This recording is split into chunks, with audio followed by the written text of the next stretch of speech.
things just got serious.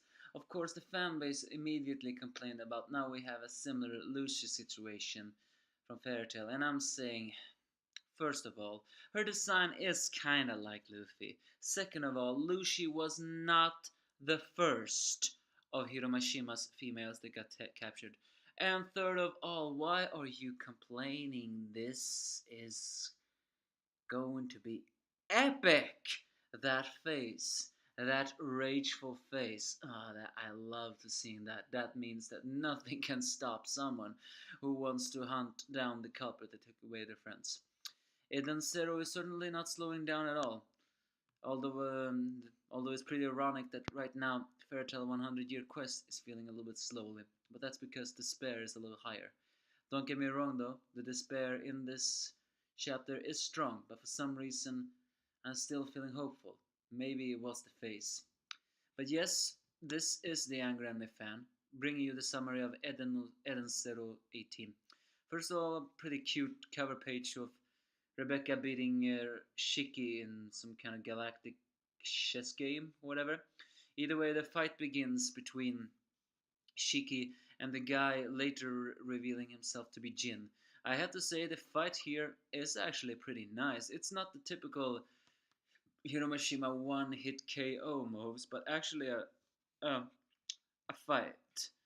Because it seems that Jin has the power of flight, or at least wind, because he can also control his mechanical arms similar to telekinesis. But what makes this fight most enjoyable is that now when Shiki gets hit and he almost ends flying, he almost crashes into a car, or more likely the car is going to crash into him. But because of his gravity power, he can actually immediately bounce off of that, meaning he won't get hit. And they even fight on top of the different cars and Shiki is using a pole to swing himself away. I have to say, I'm really digging Shiki's ether gear.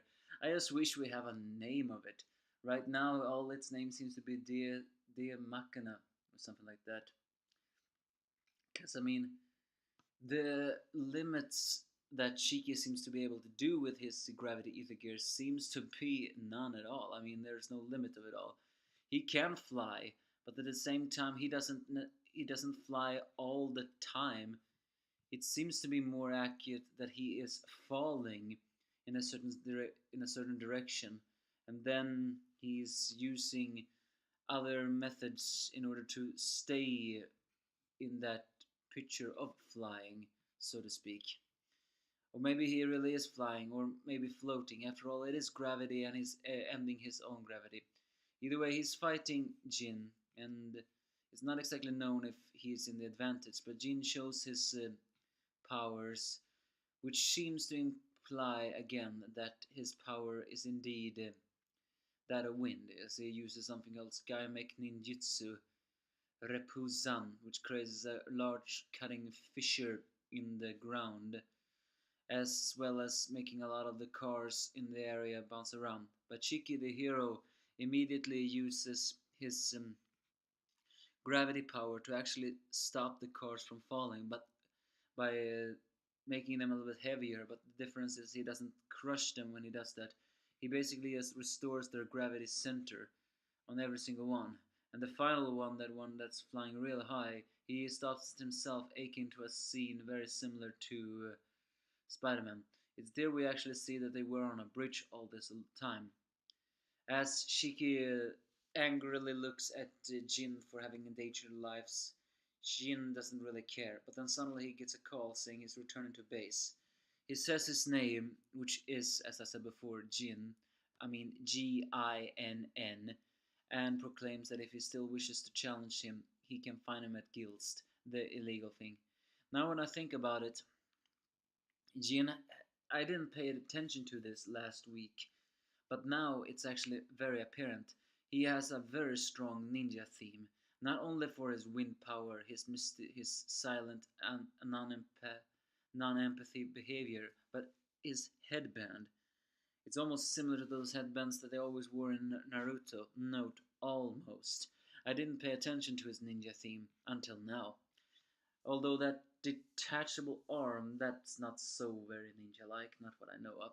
Either way, he disappears proclaiming to Shiki if he wants to challenge him. He finds him at Guild's and says they'll sell a future date when the wind howls. Pretty mysterious but poetic words.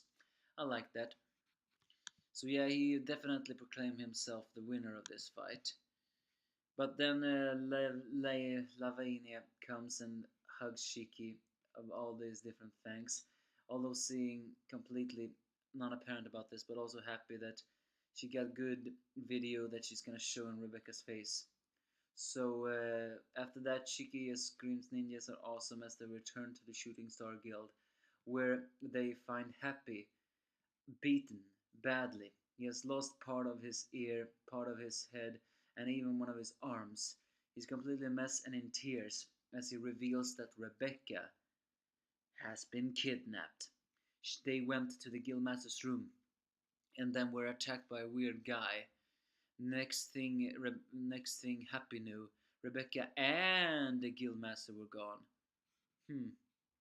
There were some indications that seemed to imply that the Guildmaster was in this thing, but the Guildmaster wasn't even there to begin with. Are you trying to say that the Guildmaster is actually a female one? Nah. Everyone seems to say it's a male. But Rebecca has been kidnapped by the same gang that Jin is working for, as the emergency news report only reveal now that a lot of video contributors have been kidnapped by a crime syndicate. As Shiki pulls two and two together on who the culprit is, he in anger destroys a table, not in the traditional manner. Normally one punches the table with anger, but Shiki does in a little more stylish way. He still breaks the table, mind you. He enraged places the knuckle on the table and then activates his ether gear. Effectively, he's crushing it without even moving his arm because his ether gear crushes it for him. And then he shows a face of pure anger. Yes, that's the face I want to see. And why do I want to see a face like that? Because that means, my friends, that things are gonna become real. It's time to destroy these arrogant assholes. Nothing can stop a friend who has unstoppable rage. And then we see Levani in her room, actually shocked by all of this. Is this into implying that she's not gonna be there anyway, or is she gonna also go to Rebecca's side? I mean, she's an arrogant little bitch, but I wonder though if even she has standards about this. Either way, Shiki immediately says to them all that they are gonna return to Gills as they go back to Eden Zero. But it's then we see a lady, note a very sexy one, as we see a brief sign of her ass who seems to have a leotard, in a kimono-like dress, with a face very reminiscent of the signs from either Kagura and Ultear from Fairy Tail. Given the kimono dress, I was gonna say maybe Kagura. She has long flowing hair. I don't know which color that hair is, but it almost seems like it's shining. She has a very stoic face though that seems to be full of non-empathy, but it's her words that makes the piqued interest. She hears and sees Shiki run away as she just quietly says Eden's Zero, because Shiki said they're gonna return to Eden's Zero to track down the gang who kidnapped Rebecca. So, are you telling me this girl actually knows what Eden Zero really is? That's impossible. Unless this girl is not who she looks like. Granted, she was just seen this chapter. So whoever she is, we won't know. Sorry, we won't know until, well, introduces herself. Because the question is this an ally or an enemy? I hope it's a badass.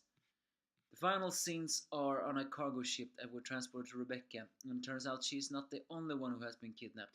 A lot of girls, all of them beekeepers. Girls like someone called Couchpoo, Richan, Nachan, Milon, and Koppa have all been kidnapped. Oh, this perverted frogman. I am so looking forward to when you're getting punched. As Rebecca wonders what they're all doing here, it turns out they're trapped behind a glass as we see the criminal gang. We see Jin, a fat, ugly, robot looking man with a belly button that says "Don't push." And finally, what I can only presume to be an alien. A tall man with a face. I mean, the face is the most difficult I want to say.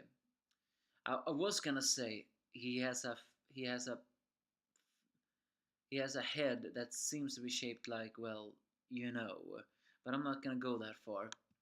It's more the fact that he seems to have something out there, very reminiscent of a fish, but he doesn't look fish one because and he proclaims with huge arrogance that all of these girls belongs to the great and powerful sister now. So the only question is though, yeah, I mean, I said before, I'm looking forward to the frog guy being punched, but now I'm actually beginning to wonder one thing: is it possible that this criminal syndicate is not working for that frog man, but is working for another antagonist? Note, they are saying this antagonist is Sister, the same one that Shiki and the gang were looking for. Has this sister really done a heel face turn? I presumed all androids who served the Demon King would have been loyal to his cause, but they all seem to have emotions, and as you know, time can really change people. I know that for first hand. So is this the frogman who has hired this gang? Or is Sister the real antagonist? Or maybe even is Sister even that real sister? In fact, we can still not get that unknown girl out in the picture. Who is she? Is she connected to Sister as well? Is it possible that she is the real Sister? Or this crime syndicate is only working for a Sister imposter? Too many questions, but the hype is real. Excellent chapter, enjoyed it from start to finish. And the best picture was, without any doubt, Shiki's anger face. Oh, that is awesome. And even the fight was good. Give me your thoughts if you have any.